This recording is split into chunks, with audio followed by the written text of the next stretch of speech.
Hello everyone, and welcome back to my channel, The Crafting Chemist. Today we are going to look at the basics for knitting for lefties. We are going to be looking at a cast-on stitch, as well as the basic knit and purl stitches, and then finally a bind-off stitch. You will be able to find each of the individual stitches in the description below. That will direct you to my other videos. But for today, let's get started. You are going to need some knitting needles. They can be circulars, straights, or double pointed, doesn't matter for today, as well as some yarn. And we are going to want to, for this particular cast on, we are doing the long tail cast on. So you are going to want to start with a slip knot, which basically, if you don't know how to do that, you're going to take yarn such as like this, flip your hand over to cross the yarn over, and then from underneath you are going to want to grab the yarn that is on top and pull it as so. You're going to want to do a fairly long tail, more or less depending on how many cast on stitches you are wanting to do. But to set up for the long tail cast on, you're going to want to have your end on towards you, and then the side attached to the yarn ball is going to be away from you. We do not need this needle yet, so you can put it aside. Now, to get started, you're going to want to hold the needle in your left hand, have your index finger and your thumb underneath both ends of the needle. You're going to use your other three fingers to hold those two ends to create kind of a diamond shape with the yarn. And then next, you're going to take your needle, you're going to go underneath the thread here, or the yarn here. You're going to go up and over. Then you're going to go underneath on the thumb side, let go, and use your thumb to pull it tight.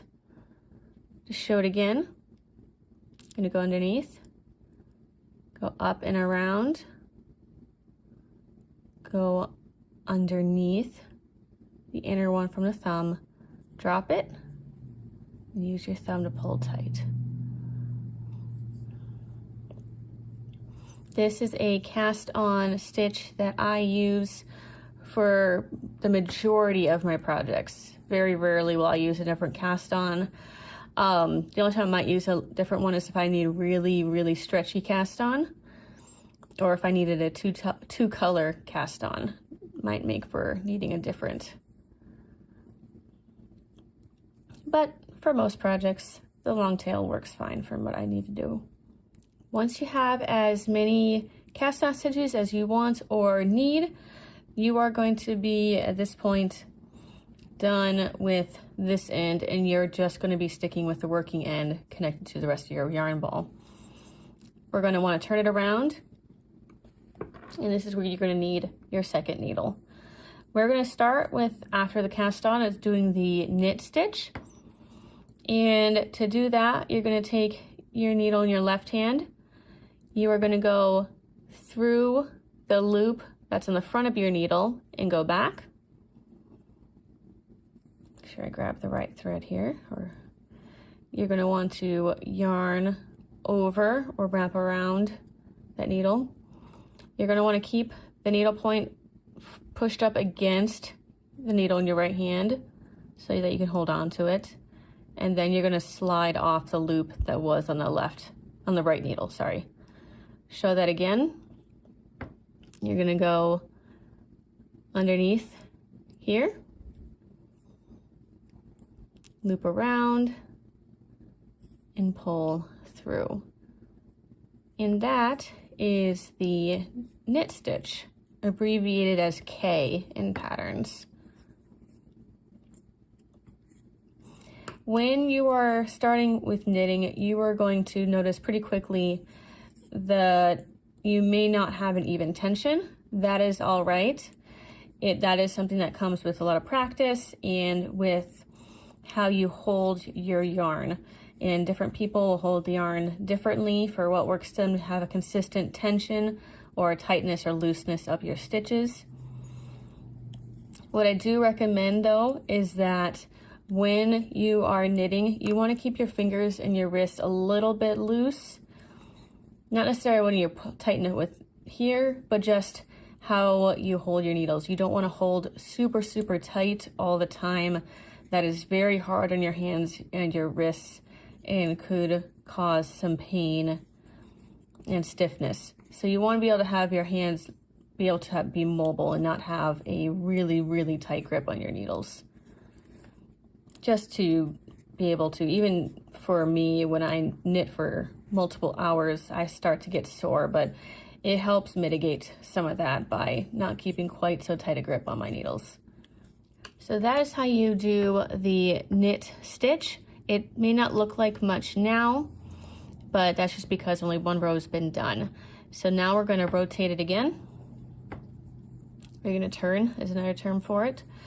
And we are going to look at how to do the purl stitch, which is the companion stitch with the knit stitch. And those two will be used in different patterns and different ways in order to get the particular look you're going for. And so working again with our left needle, we are going to go through the stitch going in the opposite direction. You're still doing that front side of the loop, but now you're staying on the front. You're going to yarn over and pull through and then take that loop off the needle. So again, going on the front, yarn over, pull through. And you are going to want to do that. If you're just learning, I would go all the way across just to get that practice in of getting confident in how to do the purl stitch. And that is the purl stitch. Now that I have a couple rows on here, you can start seeing the difference between how the knit stitch looks and the purl stitch. Let me go ahead and do a couple more rows just to make that a little bit more distinct, to show you a few more rows and then how to tell whether or not you are needing to knit in the knit or the purl, depending on what your pattern says. All right, here are a couple more rows, and as you can see, as more rows are being completed, you have that very characteristic knit look happening on the knit side, and here is what the purl side looks like. Now, if you're having a hard time remembering whether if you're going to have like knit one side, purl the other side, and you can't tell what stitch you're working with, what you're wanting to look for are these, let's see if I can get this, there we go, bumps right here, this bar across. Okay, so you have this, the yarn's going down and then there's a bar. On the knit side, you won't have that. So as you can see, you have just the loops going around here, while purl you do. That is a good characteristic to look for if you were trying to remember whether the stitch in the previous row was a knit or a purl.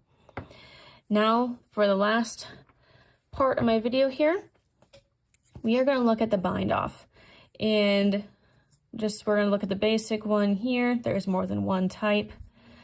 But basically, I'm on the knit side, so I'm going to do 2 knit stitches. Oh, and I forgot to mention this. When you are purling, and if you're reading a pattern, purl is abbreviated by AP. And so here are your 2 stitches. You are going to take your needle, you're going to go under the first one, pull it over and off.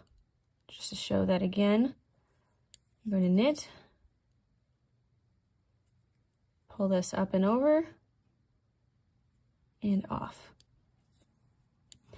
And you're going to do that for as many stitches that you are wanting to bind off. If you are binding off purl wise, you would do the exact same thing. You would just do a purl stitch and then go up and over. So again, for bind off in the purl direction, just like that. All right, once you have that bind off gone all the way across, you just have 1 loop remaining. You're going to cut this yarn, give yourself a little bit of tail to weave in the ends. Then you would just pull this out by pulling the loop all the way through so you have your tail coming out. Then that will help lock it in place, and then by weaving it in the ends, that helps the project to not only look finished by having the ends woven in, but also further make sure that the project doesn't unravel. But yeah, this is what your 4 basic stitches to get you started look like: your cast on, your knit, your purl, and your bind off. I hope that this was helpful. Please check out my other videos if you have further questions about any of these stitches, or just ask me in the comments. And please consider liking and subscribing to see more of my videos to help you on your knitting journey. Thank you so much for watching. Hope to see you again on my future videos. Bye!